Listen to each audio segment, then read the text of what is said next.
station. This is KTRK TV. How do you hear me? I have you loud and clear. Welcome aboard the International Space Station. Brother and fellow astronaut Scott Kelly. Good morning, Scott. You're going to be talking to Tom and Sharon here in about 30 seconds. Tom and Sharon in about 30 seconds. Twins, but they are best friends. Scott Kelly is currently the commander on board the International Space Station, and during this entire ordeal, he's been on board the ISS in orbit some 220 miles above the Earth. And it's a rare opportunity to talk to anyone on board the space station live. This morning, we are. Scott Kelly joins us now live from outer space to talk about the progress his sister-in-law is making. And Scott, good morning. The progress that Gabby is making seems to defy the odds. That has got to lift your spirits. Yeah, it's really good news. Every time I talk to my brother, it seems like she's making really small steps, which I think in this type of injury is really critical. And looking, we're all optimistic about her outcome. Scott, when was the last time you had a chance to talk to your brother? And just from what impression you're getting from him, how do you think he's coping with all of this?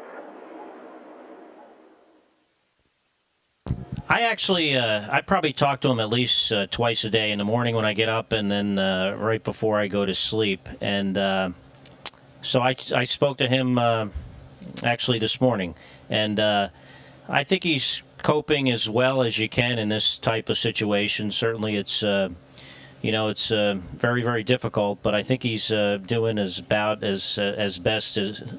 as you could expect anyone to do. Scott, back to that fateful day, how did you hear about the shooting of Gabby, and what went through your mind? Mark said his was just disbelief for a number of minutes. Well, I got a call from the control center in Houston that the chief of the astronaut office, Peggy Whitson, was going to give me a call in a few minutes on a private space-to-ground channel. And when you hear that, you're kind of, expecting bad news to get a call without any heads up to have Houston tell you that the chief of the astronaut office is going to, call you soon. And, I talked to her a couple of minutes later, and she, told me that, Gabby had been shot, and, there were certain unconfirmed reports of things, and that was that. It was a pretty quick conversation. Now, when you started getting those first initial reports, had you heard, like some people initially had, that she had died? And what was your first reaction when you may or may not have heard that? Well, I told Houston as soon as I got the word that I wanted to hear any news that the news was reporting, and they complied with my request. So they told me, and again on a private channel, the tragic news that was, fortunately turned out to be incorrect. So, I had heard that, and I knew it was unconfirmed. So it was, of course, a horrible thing to hear. And but I still hope that, since it wasn't confirmed, that it wasn't true, and it turned out, that was the case, which was, fantastic news to eventually hear. Scott, you two are best friends. Has it been frustrating to be 220 miles above the Earth and not be at Mark and Gabby's side? Well, certainly, Tom, I would prefer to be there with Gabby and my brother and other friends and family. But I don't get easily frustrated, and I recognize that, the best thing I can do in my situation, which is here on the space station, is to just continue to do my job, do it as best as I know how, and then to support my brother in how I can support him from here, and other friends and family, which is frequent phone calls. I call him often. I call my kids more often than I was able to talk to them, and so it's not really frustrating. I kind of understand that's these are the cards we're dealt, and we have to live with them. Now, you mentioned how you were able to talk to your family more often because of this, especially your children, and both of you having 2 children? How have they been able to cope with this, and how have you been able to communicate all of this information to them to keep them calm? Well, they were certainly very, very upset when they had thought Gabby had died, and they were still upset, of course, just from the fact that she was shot and is going to have a long recovery, and so I talk to them often, and kids, fortunately, I think are somewhat more resilient in a lot of ways than adults, and they're doing better, and they certainly care for her, and are upset about it, but I think they'll be okay. NASA, Scott, as you know, has named a backup commander for STS-134, but knowing your brother, knowing Gabby, do you think Mark will be on that mission? I don't know. It's possible, and it's also possible that he might not be. It's a decision that he'll make in consultation with the astronaut office and other folks at NASA, and there are a lot of things to consider, but I think he'll make the right decision, and I think he'll also weigh what Gabby would want in this scenario, and I think we'll know something about that in a couple of weeks, within a few weeks from now. And we can only imagine just how difficult this probably is for you to try to cope being so far away, as you've mentioned, and trying to continue your training and all of that. Can you give us any idea on just how NASA may have helped to prepare you for all of the training that you've been doing, but prepare you for something like this? Well, we have, prior to flight, we have training in how to cope with these kind of situations, and although you hope never to experience one, we have had something like this. We have had people experience death of family members and such in the past. So I think the training helps with that, and there's a lot of avenues for communication, not only with your friends and family, but we have frequent conferences with psychologists and psychiatrists, just as a matter of course, as a matter of being in this isolated environment. So there are avenues for us to talk to people if we need to in this type of circumstance. Scott, one final question, and that is, I found your statement very interesting, that you look out the window of the space station every day and you see that peaceful world, and yet when you get in close, there are these kinds of things that can jar anyone. Your feelings now as you face the recovery of your sister-in-law and help your brother along? It's like I said, it's a horrible tragedy. It's definitely, it's definitely been sad. A little bit of anger, but I think in time people get over that. What I would like to try to focus on, the more of the positive things, and maybe give a little bit of positive advice. And what we do here in space is incredibly challenging, and our country faces a lot of challenges. And the way we deal with challenges in this kind of environment, doing things that are very, very difficult, is through teamwork.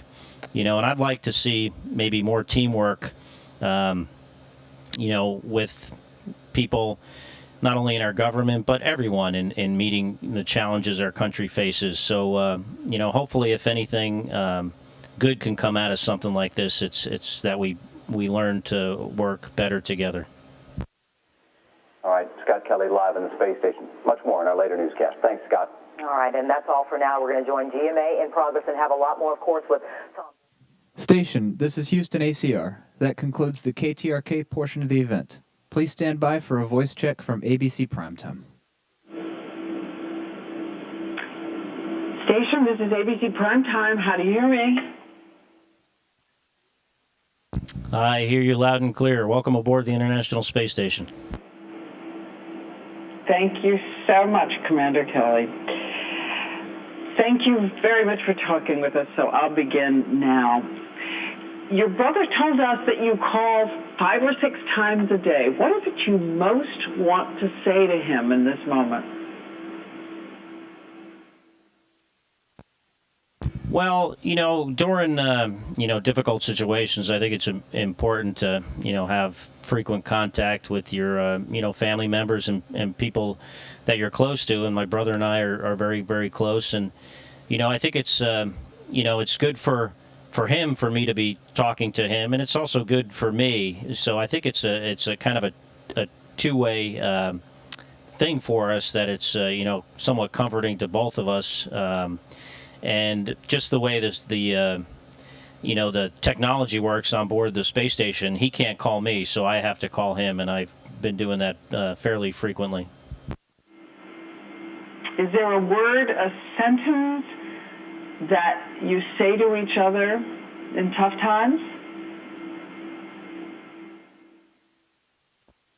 We're not that touchy-feely kind of people, and so.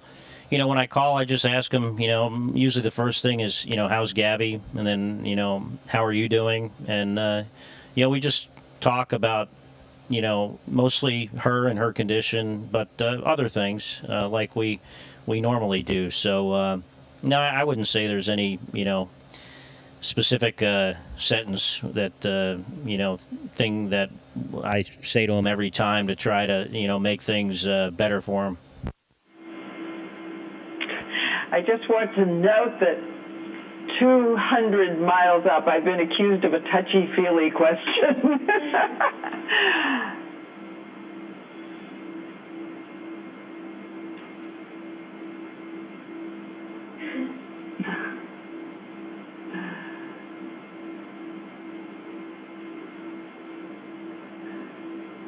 Is the commander still there? I just want to make sure you can still hear me.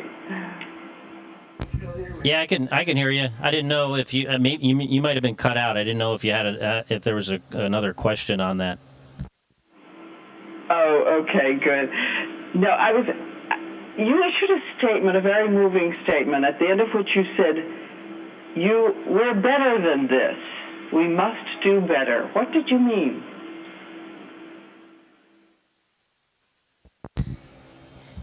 I think our country, faces a lot of challenges, and we face a lot of challenges here in the space program, and constant. And the way we deal with those and the way we overcome them is through teamwork. And I think, I think in America today, with all the challenges we do face, we need to show more teamwork, and I think that works, and I think it'll help us, not only get past things like this, but see a better future for not only ourselves but for our children and those who come after us. I know that in sheer human terms, there are a lot of people who imagine that at this moment it must be so difficult for you not to be here, that you must wish in 1,000 ways you could simply walk out a door and come back. Is that true? Well, that's a tough question to answer, because I'm kind of a realist, and I don't, I understand this is, this is a situation I'm in. I'm certainly would prefer to be, there to support, Gabby, my brother, my kids, friends and family. But, the fact that I can't, and, even if it was a tragedy worse than this, there is just no way I am coming back to Earth before March 16th. Unless there was some kind of major emergency on the space station. It's just, we know that going into this, into a flight like this, so I know I'm not coming home. So, I think the best I can do is just continue to do my job as I've done all along, and, support my brother and my kids and others as best I can through the means we have on board the space station.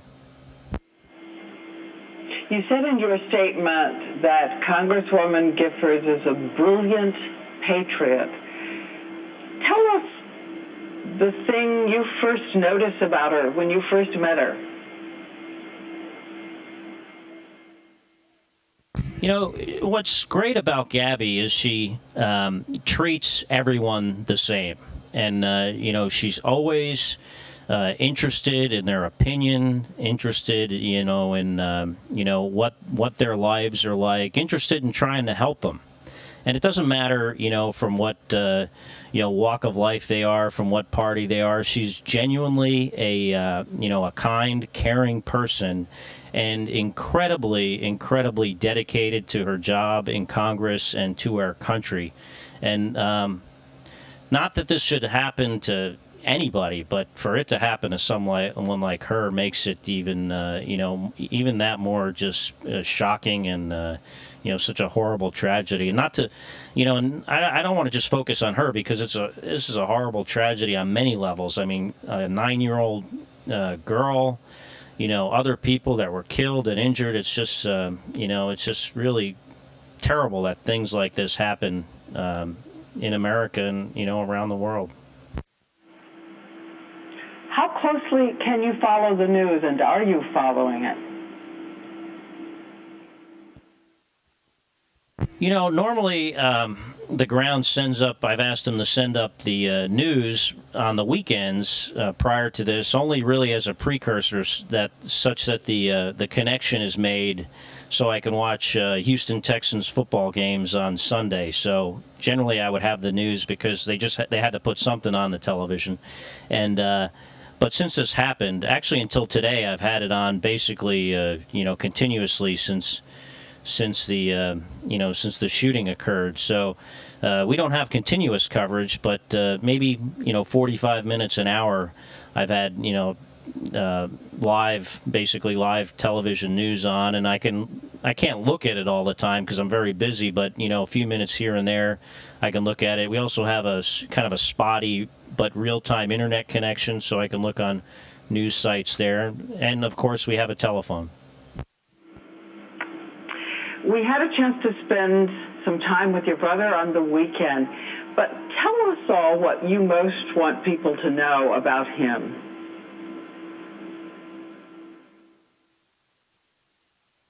Well, he's very dedicated to, you know, his wife Gabby and his kids. He's very focused when it comes to dealing with things like this. So I think, you know, it can only help Gabby to have someone like him kind of, you know, interfacing with the doctors and other people to, you know, enhance her recovery. And, you know, he's just good at dealing with, you know, these types of crises. And I think, you know, he's probably, you know, certainly he's hurting, and it's, you know, there's a lot of grief and sadness involved, but also he's very focused. And I think, you know, I think he'll be okay in the long run, and especially as Gabby continues to improve. Commander Kelly, we thank you so much. We wish you a safe return, and we thank everyone on the station, and thank you, Houston. Well, you're welcome, Diane, and it's good to be able to join you today. Thank you. See you back here on Earth. Thank you.